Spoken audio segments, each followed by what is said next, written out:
Hi, thank you for watching Digging to China. I'm Dong Xiong. China's economy expanded 8.1% last year, far exceeding the government's own targets. But weakening growth in the closing months of 2021 suggests that trouble is still on the horizon as the country contends with a deepening real estate crisis, renewed COVID outbreaks, and Beijing's strict zero-tolerance approach to controlling the virus. The 2021 growth figure is roughly in line with the expectations set by many economists, and it is better than the Chinese government's target last year for its economy to expand at least 6%. But is it real? China's economic figures are not especially well known for their trustworthiness or transparency. Many experts have long expressed reservations about Beijing's estimates and published data. Frank Zhang is a professor of accounting at the Yale School of Management. He published his findings in Yale Insight in February 2020. Professor Zhang conducted his research in partnership with China's elite Fudan University. They compared GDP data to the final figures supplied by local officials, and the numbers did not add up. The conclusion: the statistics have been falsified. Zhang's team was not able to determine how much officials had inflated the figures, but he says that policymakers should exercise caution in interpreting the reports. Instead of basing decisions heavily on GDP, they should place more weight on other economic indicators that are less likely to be manipulated, such as electricity usage or freight volume. Zhang defines GDP manipulation, also called GDP management, in two ways. First, officials could simply cook the books, that is, report incorrect numbers. Second, they could push through projects such as building infrastructure that temporarily boost the GDP numbers, even if the investments don't make sense for long-term economic health. In this scenario, the government will simply spend the money without considering the future benefits, he says.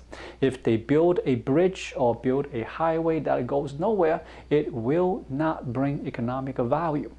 Officials may be motivated to artificially boost numbers because meeting GDP targets is an important factor in determining whether they get promoted. On the other hand, Zhang notes, the Chinese central government does want local reports to be accurate so that central officials can make better economic decisions, such as whether to increase interest rate. The National Bureau of Statistics of China has uncovered the cases of manipulation in the past, but how common this misbehavior is has remained unknown. To find out, Zhang and his colleagues at Fudan University in Shanghai studied 431 reported GDP numbers from provinces and 3,418 from prefectures from 2002 to 2015. In each case, they compared the reported GDP to the target set by government officials. On average, prefectures beat their target by 0.47 percentage point, and the provinces beat their targets by 1.56 percentage points. But that result alone didn't confirm manipulation because the targets could have been conservative. So, Zhang's team conducted a subtler test. If everything is above board, the chances of reporting a GDP number just below the target should be similar to the chances of reporting a number just over the target. But that wasn't what happened. Instead, provinces were 4 times more likely and the prefectures 5 times more likely to meet or beat targets by a narrow margin than to barely miss them. The researchers then tried to figure out whether officials were fabricating numbers or manipulating activities in the real world, for example, funding unnecessary infrastructure projects. By studying other economic indicators such as electricity use and freight volume, the team found that both types of GDP management were likely occurring. The evidence was stronger for cooking the books, which makes intuitive sense because it's much easier, Zhang says. Just make up some numbers.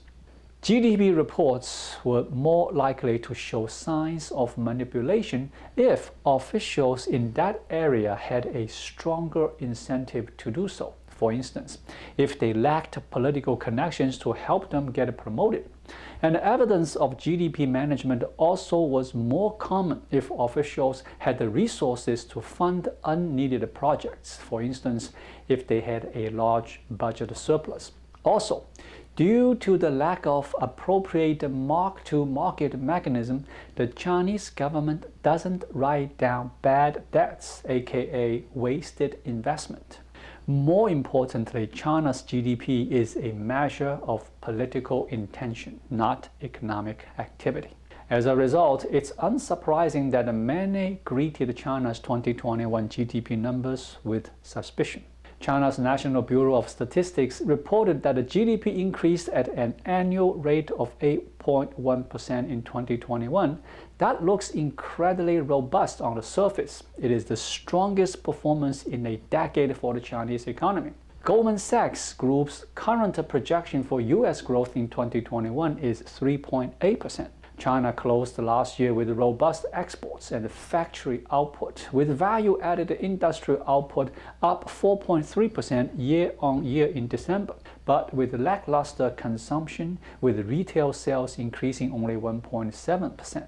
Still, 8.1% annual growth rate is far too rosy in an economy in which the property sector elephant began contracting, consumption fell, and COVID-related shutdowns began.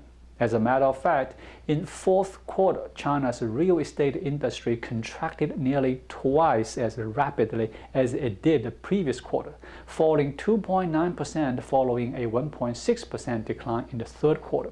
According to official figures, this was also the first consecutive quarterly decline in 13 years. This is particularly painful for China. The property industry is expected to account for 30% of total GDP. For example, many analysts believe that if the already difficult real estate market collapsed completely, that the impact on total GDP would be severe.